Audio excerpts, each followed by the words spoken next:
여러분 안녕하십니까? 정통 주식 채널입니다. 2021년 6월 12일 토요일인데요. 즐거운 주말 보내시기 바라고요. 주말에 그동안 핫하게 많이 움직였던 종목들하고 그다음에 테마 중에서 대선 관련 테마를 특별히 요약해서 정리해 드리는 시간 갖도록 하겠습니다. 시황을 말씀드리기에 앞서 본 영상은 특정 종목의 매도 매수를 홍보하기 위함이 절대 아니고요. 운영자의 주관적 판단에 의한 분석이니 매매에 참고하시되 최종 판단과 책임은 회원님께 있음을 양지하시기 바랍니다. 제가 금요일 날도 대한전선에 대해서 설명을 해드렸는데요. 일부 좀 보완을 해야 될 그런 내용들을 또 발견이 됐고요. 그 다음에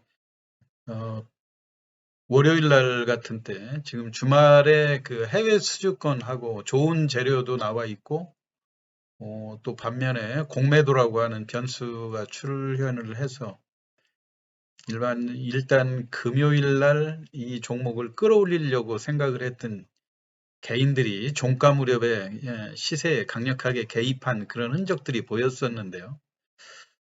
주가를 돌려놓지를 못하고 돌연 시간 외에서 해외 수주권이 발생이 됐는데도 불구하고 주가가 하락을 했거든요. 제가 이 종목에 대해서 여러 차례 말씀을 드렸지만 이제 회원님들이 새로 또 접하시는 분들도 있고 해서요. 간략하게 그동안 테마를 브리핑하는 그런 측면에서 간략하게 말씀을 드리고 월요일 이후에 이제 어떤 거를 관심을 두어야 될지 또 제일 중요한 그 차트는 이제 신고가를 갔다 오고 지금 무겁게 내리누르는 그런 형국이긴 한데요. 물론 이제 5,100원에서 계산하면 하락한 비중이 크기는 하지만 그래도 바닥권으로 생각하면 여전히 고점이라는 그런 판단이 드는 가격대 아닙니까? 그렇기 때문에 이 종목이 왜 대한전선이 이렇게 올라올 수 있었던가? 무슨 큰 호재가 있어서 그런 건 아니고요. 제가 시장에서 그동안 일관되게 주장해왔던 것이 대주주가 바뀌고 새로운 대주주가 들어서게 되면 그 대주주 물량은 팔 수 없는 거 아닙니까? 그 대주주가 아무리 주가가 올라갔다 하더라도 인수한 지 몇 개월 되지도 않은 상태에서 대주주 매물이 나올 수가 없는 것을 이용해서 기관과 외국인 개인끼리 이 손바꿈이 이루어졌었다고 하는 점, 그것 때문에 주가가 다소 예상 가격보다 과도하게 많이 상승한 그런 측면들이 있었죠. 일단 그 대주주였던 기존의 니케, IMM 펀드가 호반 산업으로 넘기게 되는데요. 호반 산업은 아주 우량한 그 자산주로 건설주 중에 중견 건설로 지금 그 공시된 그런 내용만 봐도 자산 규모가 총 2.2조 원 정도 되는데요. 그 중에 차지하는 비중이 부채가 1조 원 정도가 되고 총 자본은 1.2조 원 정도. 그러니까 납입 자본 107억에서 출발을 해가지고 현재 잉여금, 자본 잉여금으로 외형 순 자본을 1.2조로 키웠다고 그러면 대단한 그 성장세라고 볼 수는 있죠. 그래서 이제 이 지분 매각 과정에서 블록딜을 참여했던 외국인과 기관이 이게 전체적으로 8억 한 5천만 주에 이르는 그 수량이 상당히 상장되어 있는 수량이 많은 거 아닙니까? 그래서 이 중에서 호반 산업이 40% 정도를 인수를 했고 인수하는 과정에서 블록딜로 가격을 세일하다 보니까 최종적으로는 약 2,500억 정도의 돈을 들여서 730원 정도에 인수한 그런 상황이죠. 그러다 보니까 기관과 외국인이 그 블록딜로 참여해서 보유하고 있는 그 수량들이 주가가 올라가면서 평가이익이 많이 발생이 되는데 이 중에서도 이제 추가 이익을 더 올려가지고 매도하려고 하는 그런 걸로 인해서 개인들은 이 주식을 1,300원, 400원의 그 박스권에서 매매를 해서 초반에 많이 떨렸었죠. 그러다가 그 이상으로 그 외국인과 기관들이 매수를 하니까 이 물량들을 중간 단계에서 개인들이 다시 순매수로 전환을 하면서 주가를 띄워 올렸던 그런 상황이고요. 이 중에서도 상한가가 여기서 이제 두 번씩 올라갔던 그 와중에 한 번은 외국인이 불을 지폈고 또 외국인이 그 매도를 하는 것을 개인들이 또 무리하게 매수를 했던 그런 내용들은 제가 중간 과정에서 다 설명을 했던 내용이고요. 근데 이제 이렇게 주가가 과도하게 올라가면서 이제 개인들이 공매도가 그때 당시만 해도 그 6월 11일 그러니까 이번 금요일부터 공매도가 가능한 그런 상황이 됐었는데 이 공매도 전에 주가를 급하게 올려서 어, 좀 고점에 매도하려고 하다가 그거를 외국인과 기관한테 개인들이 지금 물려 있는 그런 상황이거든요. 그래서 이거를 지금 다시 올리고 하려는 와중에 6월 11일 날 그 문제가 좀 발생한 그런 상황인데요.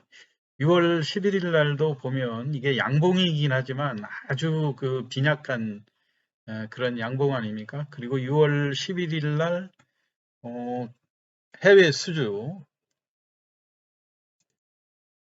카타르에서 1,463억 원 규모의 대규모 프로젝트를 수주했다고 하는 이런 좋은 호재들이 있었고, 그리고 또 이날 그 투자 주체별 매매 동향으로 보면은요,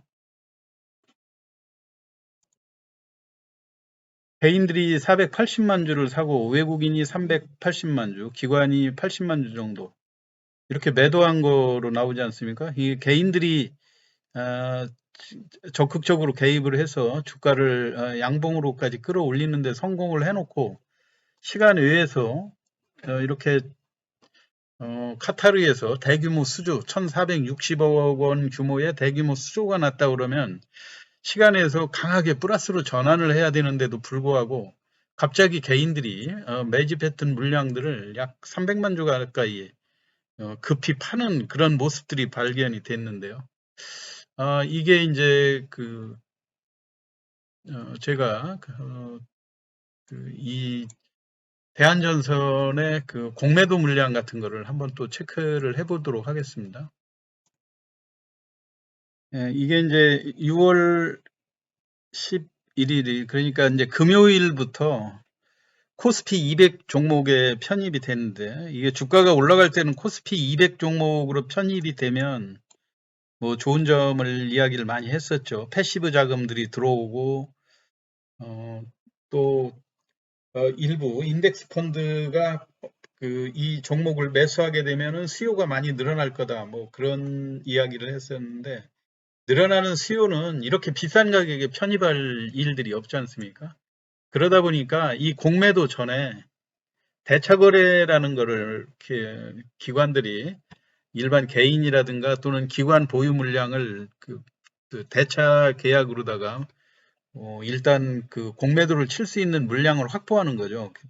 근데 이미 주가가 오르기 전부터 이렇게 800만 주씩 모아놓고 또 상한가 들어갈 때 1,500만 주 해서 이 잔고 주수가 그 대차 잔고 즉 공매도를 칠 수 있는 그 한도가 금요일 날 그 기준으로 6월 10일 기준으로 6월 10일 기준으로 잔고가 2천만 주가 있었거든요.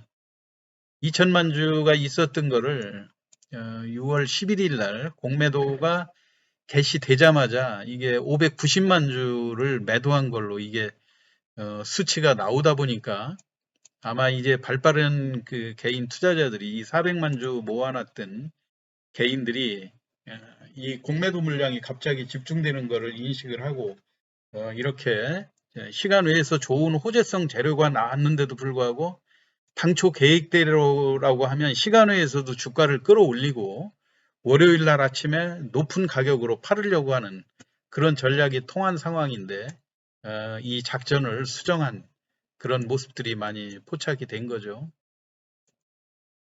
결국 이런 공매도의 물량으로 이 개인들이 여기에서 그 외국인과 기관들이 가지고 있는 물량도 감당하기가 어려운 상황에서 추가로 또 공매도 물량까지 개인이 소화하기에는 한계가 있다. 이렇게 해서 일부 후퇴하는 듯한 그러니까 그런 모습들을 많이 보였죠. 이게 주가가 이렇게 보합까지 끌어올린 주식을 시간 외에서 마이너스 95원 이렇게 무려 3%가 넘는 3%에서 그 5%라고 하면 이게 주식을 매수하느냐 매도하느냐 그 신호를 볼 수 있는 아주 중요한 상황인데요. 이 시간 외에서 보합까지 올렸던 주식을 3,000원 근방까지 하락시켰다고 하는 거는 지금 이 공매도가 590만 주 나온 거를 이 개인 그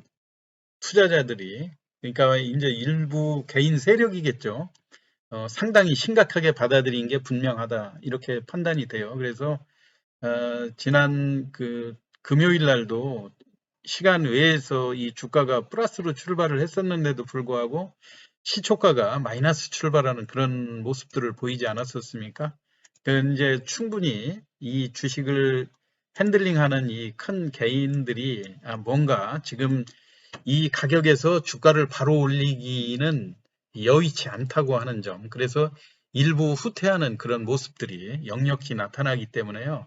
여러분들이 월요일부터 관전해야 될 그 포인트는 일단 그 대한전선이 약세 출발하는 것은 시간에 의해서 3% 정도 하락을 했기 때문에 월요일 날 오전에도 마찬가지로 약하게 출발을 하겠죠. 다만 약하게 출발을 하는데 지금 월요일 날 저가 가격이 갈수록 저점이 낮아지는 게 약간 걸리는 대목이고요. 제가 판단할 때 월요일 날은 훨씬 이때의 저점보다 주가가 많이 밀릴 그런 가능성도 여러분 염두에 두셔야 될 거라고 생각이 됩니다. 그래서 일단 바닥권에 어느 정도에서 그 매물이 멈출 수 있는가 이거를 한번 잘 관찰을 하시고요.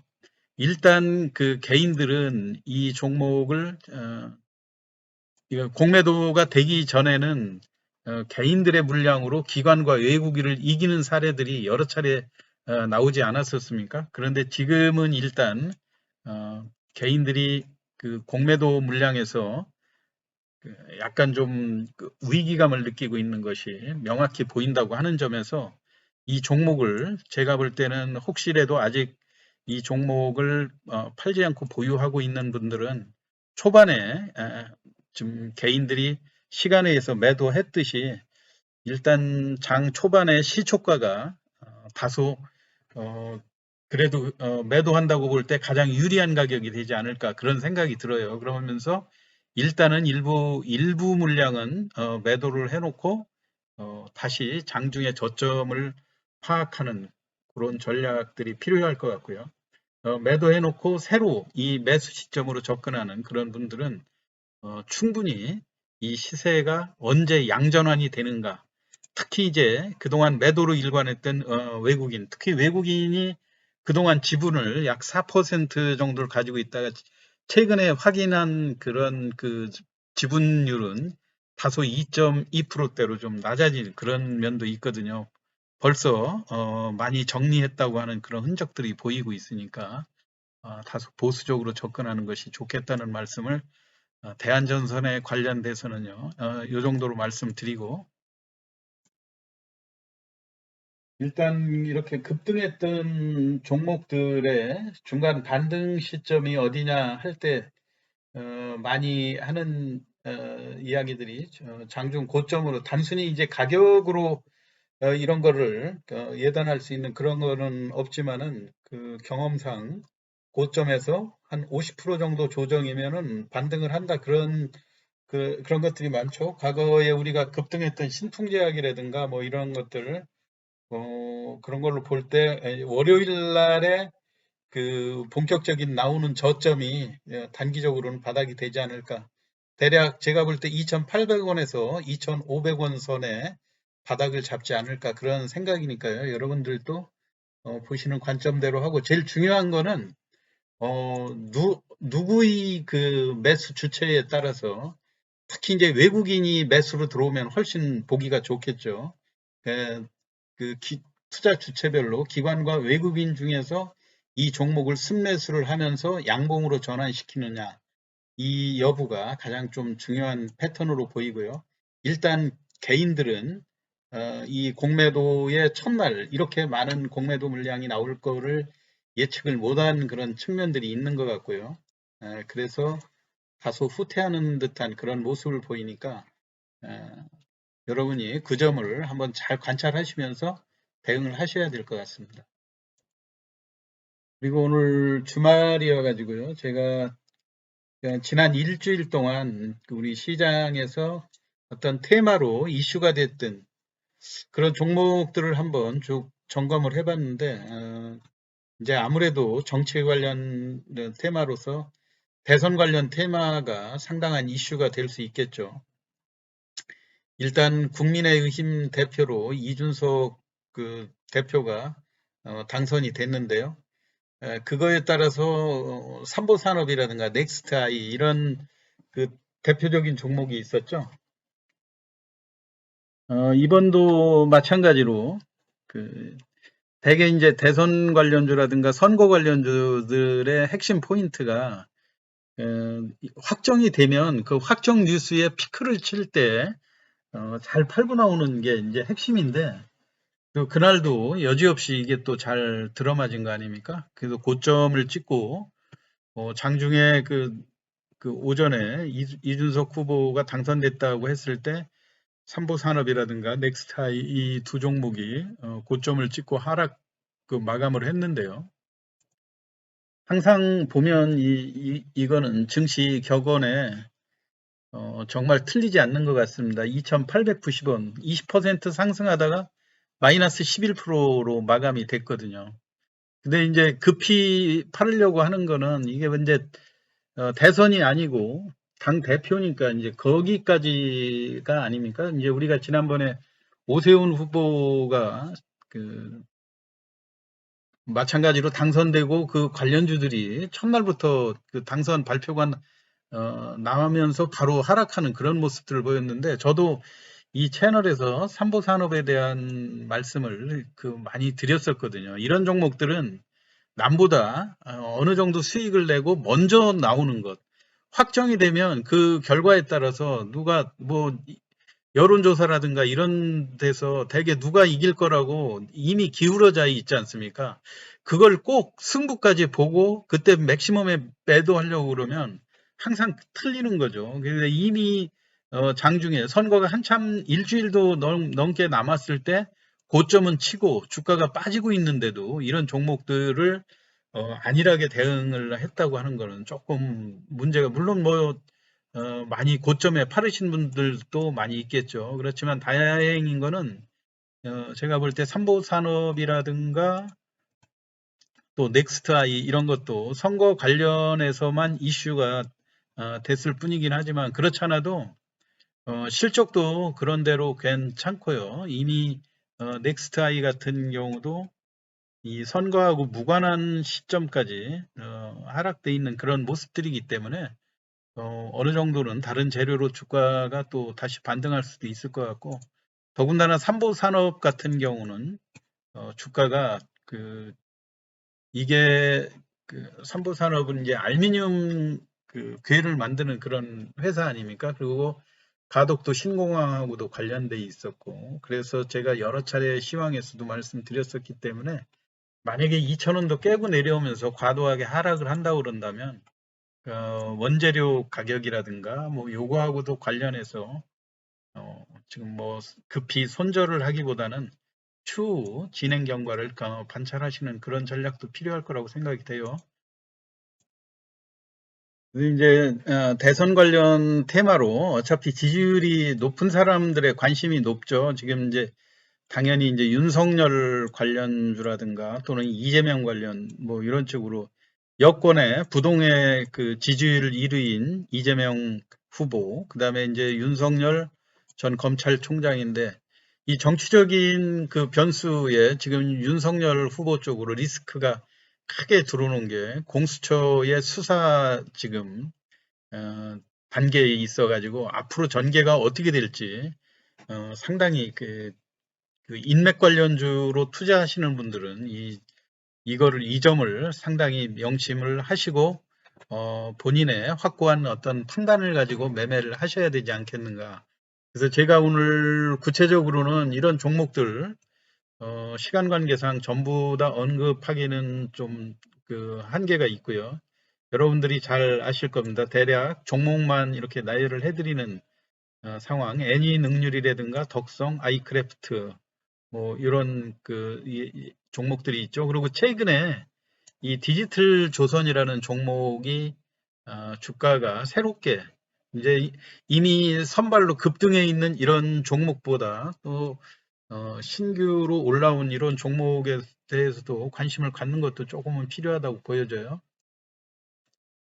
이제 디지털 조선 하면 이제 보수 언론의 대표적인 종목이죠. 이게 주가가 윤석열 그 후보하고 그렇게 연관돼 있거나 그러진 않으면서도 야권의 후보가 강세를 보이면 주가가 그런 대로 꾸준히 올라왔었는데 금요일 날 거의 상한가 근방까지 4,820원까지 주가가 급등했다가 종가에 급히 밀리는 그런 모습들을 보여줬죠. 그거는 지금 윤석열 후보가 그 정치를 할 거냐 안 할 거냐 이런 맥락들도 많이 이야기나 물론 그것도 변수가 될 수도 있겠죠. 그렇지만 정치를 안 할 사람이 어떤 공식적인 이런 그 행사에 나간다든가 또 그 자기 그 진영의 대변인을 별도로 임명을 한다든가 그럴 이유는 없겠죠. 그래서 정치를 하는 것은 뭐 가능성 측면에서 어, 이렇게까지 판을 깔아놓고 뭐 어느 순간에 정치를 안 하겠다 이렇게 후퇴할 상황은 아닌 것 같아요. 그리고 이게 이제 디지털 조선이 급등했던 그런 배경도 그 대변인이 조선일보의 전 논설위원이었는지 아니면 현 논설위원인지 하여튼 그 논설위원을 대변으로 임명했다는 이런 것들이 영향을 미치는 걸로 보여지고요. 여하튼 그 대선 관련주에 대해서는 여러분들도 제가 간간히 그 말씀을 드렸지만은 인맥주는 여러 가지로 정치적인 변수라든가 앞으로의 닥칠 그런 리스크들 우리가 전부 다 예견할 수 있는 건 아니지 않습니까? 지금 현재의 후보들이 끝까지 완주를 할 수 있는 건지 이런 측면도 그렇고 나중에 선거에서 이기고 지고 하는 거는 둘째 문제고 이런 후보들이 중간에 상처를 입지 않고 과연 완주를 할 수 있겠는가? 이런 것들이 항상 리스크로 작용하고 있으니까요. 여러분들이 그 점을 한번 명심을 하셔야 될 것 같고 차라리 어떤 의미에서는 인맥주 쪽으로 그런 리스크를 안고 가는 것보다는 정책주 쪽이 유리하다는 그런 생각이 있습니다. 그거는 정책주는 야당 후보가 됐든 여당 후보가 됐든 우리 현재 최고의 화두가 뭡니까?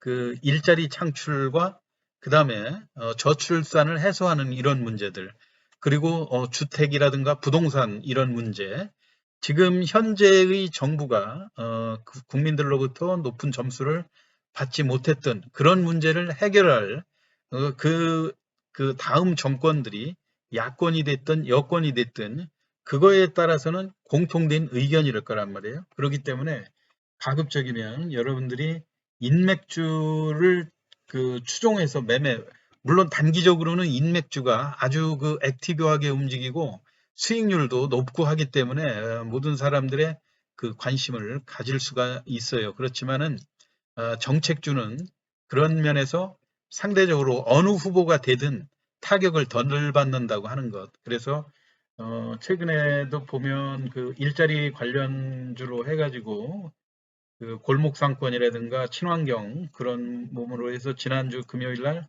웹스라든가 또 교육 관련주로 IB 김영, 엑스코넥, 또 윌비스, 위즈코프 이런 종목들 그 다음에 아가방, 오가닉 코스메틱 또 모나리자, 손오공, 토박스 코리아 이런 종목들은 저출산 관련주로 많이 인식이 되는 그런 상황이거든요. 네, 오늘 제가 주말을 이용해서 대선 관련주에 대해서 여러 후보들, 근데 사실 이런 것들은 민감한 문제가 돼가지고요. 어느 후보가 어떤 관련주다 뭐 이렇게 제가 방송에서 다루는 것도 크게 뭐 아무리 공정하게 방송을 한다 하더라도 약간 좀 민감하게 작용할 수가 있어서요. 제가 구체적으로 시세의 변동이라든가 이런 것보다는 종목을 나열해주는 이런 선에서 마치기로 하고요. 특별히 관심을 가져야 될 그런 종목들이 나오고 하면 제가 그때그때 방송을 통해서 다시 한번 추가로 여러분들한테 전달해 드리는 시간을 갖도록 하겠습니다. 어, 일단 그 다음 주에 우리가 여전히 시장에서 대량 거래가 되면서 관심을 가져야 될 그런 파트들은 많이 있죠. 이제 물류, 항공, 그 물류 쪽에서도 지난주 금요일 날 한솔 로지스틱스라든가 KTC, 동방, 뭐 또 친환경 K수소 관련 뭐 여러 가지 이런 종목들이 많이 있는데요. 그런 것들은 또 나중에 그 영상을 다른 영상으로 꾸며가지고 또 한번 말씀을 드리도록 하겠습니다. 오늘 대한전선과 또 대선 관련주 매매하는 요령에 대해서 제가 말씀을 드렸습니다. 여러분 참고하시기 바라고요. 즐거운 주말 보내시기 바랍니다. 끝까지 경청해 주셔서 감사합니다.